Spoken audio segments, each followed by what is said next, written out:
Welcome to Lesson 13A, Introduction to Prandtl-Meyer Expansion Fans.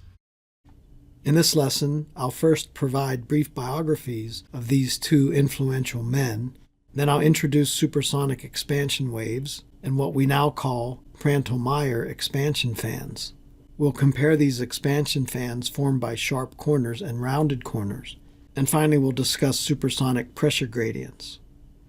First, let's discuss Ludwig Prandtl. He studied in Munich, Germany, and after his PhD thesis, he married the daughter of his advisor. He started his academic career at the University of Hanover and later went to Göttingen, where he served over these years. Prandtl is famous for conceiving the idea of a boundary layer and his pioneering work on boundary layers. His first PhD student was Heinrich Blasius, of Blasius boundary layer fame.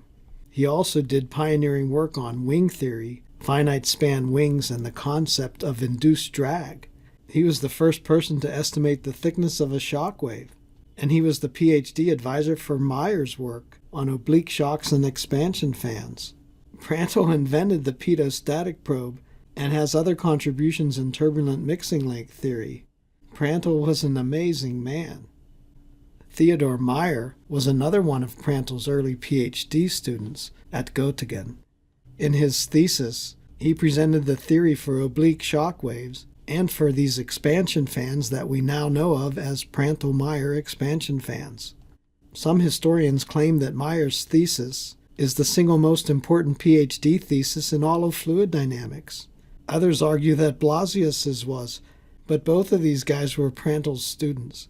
Meyer served in the German army in World War I, and because of that he was unable to find a research job, so he spent the rest of his career teaching high school. One of my colleagues, Settles, and two other gentlemen wrote a detailed biography of this amazing scientist. Expansion fans that we'll talk about here are now named after Prandtl and Meyer. I'll often abbreviate these as PM expansion fans. By way of introduction, we previously discussed oblique shocks at a sudden change of wall angle. In that case, the flow angle change was up by some angle delta, and an oblique shock forms starting at the sharp corner. The angle of the oblique shock was beta, and the turning angle of the flow we called theta, but theta equal delta if we ignore the boundary layer along the wall. In this situation, pressure and density go up, but Mach number goes down. A Prandtl-Meyer expansion fan is somewhat opposite, namely a sudden change of wall angle downward. We'll again call this angle delta. But whereas for the oblique shock, this was a concave corner, here we're talking about a convex corner. Like the above, the flow approaching the corner must be supersonic. But instead of an oblique shock, we get an expansion fan starting at the corner.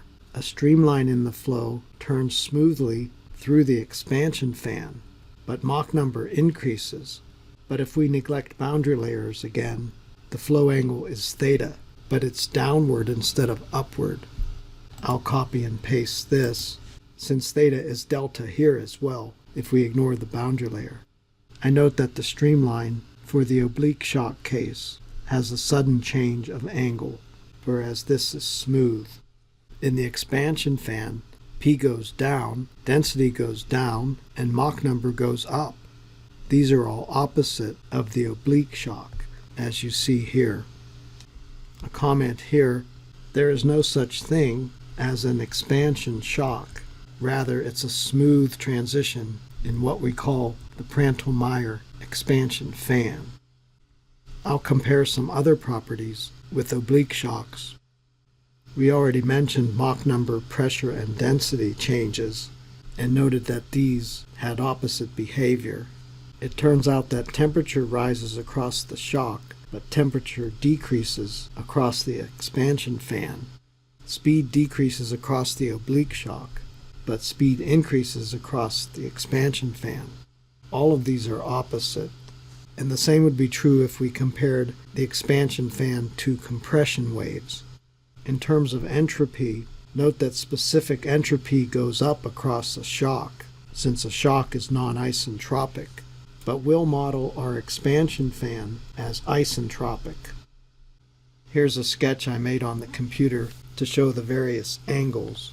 As we've discussed previously, if there's a little bump on the wall, you get a very weak, in fact the weakest possible oblique shock, which we call a Mach wave, at angle μ1.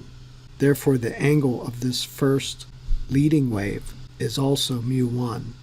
Downstream of the expansion fan, if we have another bump on this wall, we again get a Mach wave with an angle equal to Mach angle μ2. And again, if there's no boundary layer, the flow turns at angle theta, downward. The trailing wave of the expansion fan has angle μ2 just like this one, but since this wall is angled down, alpha 2, the angle relative to the horizontal here, is less than μ2.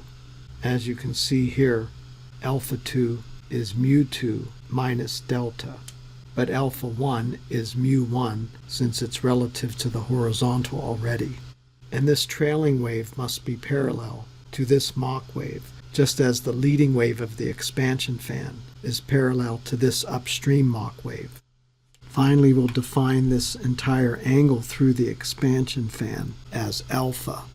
And you can see that alpha is alpha 2 minus alpha 1. And I mentioned that μ1 and μ2 are Mach angles.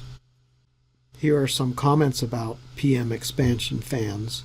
Flow through the entire expansion fan is approximated as isentropic. The Mach angle upstream is relative to the upstream flow, and recall that μ is the arcsine of 1 over m. This represents the leading wave when we're upstream of the expansion fan. Downstream of the expansion fan, we use subscripts 2, so μ2 is the arcsine of 1 over m2. This corresponds to the trailing wave. Another interesting fact is that fluid properties such as Mach number, temperature, pressure, etc. must be constant along any of the Prandtl-Meyer rays. Thus, for any ray, not just the leading and trailing rays, μ is arcsine of 1 over m. This holds true for any ray in the expansion fan. How do we know this? The key is that when you look at this sketch, there's no length scale anywhere in this problem. And because of this, it doesn't matter how close or far away we are from this corner. I sketched that here with my usual ant and giant. The ant sees the expansion fan up close like this. The giant, looking from very far away, sees exactly the same thing, again because there's no length scale in the problem to give us any kind of reference. Thus, for any one of these waves, all the properties like Mach number, temperature, pressure have to be constant. There's nothing changing along these rays, no matter if you're looking from very far away or very close up.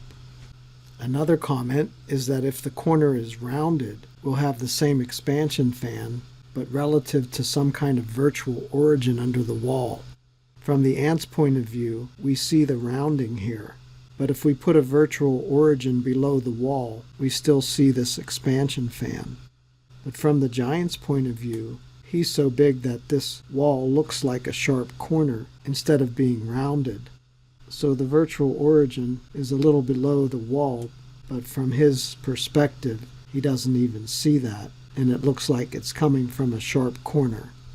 Dude, why doesn't the flow separate at the sharp corner like it does in subsonic flow, man? Excellent question, Joe. Recall for subsonic flow, if you have a sudden change of angle like this in a duct, the flow is likely to separate off these sharp corners. That's because pressure goes up in a sudden expansion, speed goes down, and Mach number goes down. Hopefully you recall that pressure going up is an adverse or unfavorable pressure gradient. That's why this flow is likely to separate. But for supersonic flow, with the same expansion, we get expansion fans at these corners. The interaction here at the center line can be very complicated, and I won't discuss that. But as we sketched above, the streamlines curve nicely through these expansion fans, and unlike the subsonic case, we get no flow separation. In this case, P goes down, V goes up and Mach number goes up. When pressure goes down like this, we call it a favorable pressure gradient. Favorable and unfavorable are defined in terms of whether the flow separates or not. For a favorable pressure gradient, we're not likely to have flow separation. So the answer to your question, Joe, is that there's no separation in the supersonic case because we have a favorable pressure gradient. That's awesome, dude. Thanks, man. You're welcome, Joe.